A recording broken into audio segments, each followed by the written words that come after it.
Hello everyone, my name is Elvin C. Right now, I want to show you how to draw a city with one-point perspective. Let's check it out.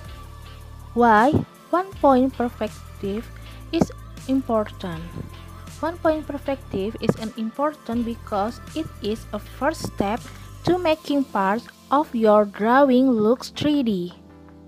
And one-point perspective is a drawing method that shows how things appear to get smaller as they get further away, converging toward a single vanishing point on the horizon line.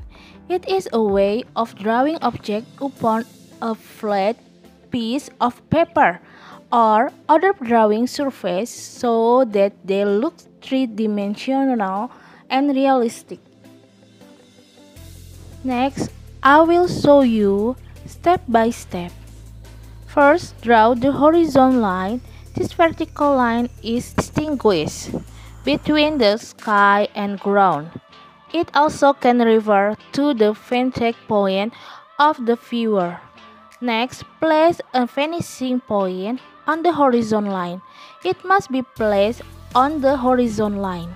Now, we start by drawing the shape of the object. For the cube, it begins with the basic shape is square. Then, we'll drawing 4 lines from each of the corner of that square to the finishing point. And now we draw 4 straight lines to find next thing. So we will find another square in behind. It will create a smaller square. Now we can erase the lines that we no longer need. Yay, we got 3 cubes. Let's recheck. The first cube is seen from a parallel viewing distance. The second cube is on top and the person is looking from below.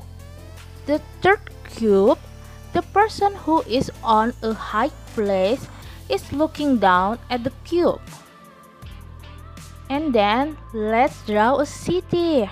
Remember to draw the horizon line and put the vanishing point. Here I draw a line following the vanishing point to create a street. Draw basic shapes, then connect to the vanishing point. Now, draw straight lines and connect them to make another square. After that, we draw another shape. I want to make cuboid. Create basic shape for rectangle. The same technique as before, and I put some building. Now, I draw the detail. For the window in front of the shape must follow a straight line. For in addition to following the finishing point. The further away, the less visible it will be, and I add hatching and tracing to thicker. Now, please try to create your own city. Have fun! And thank you for watching.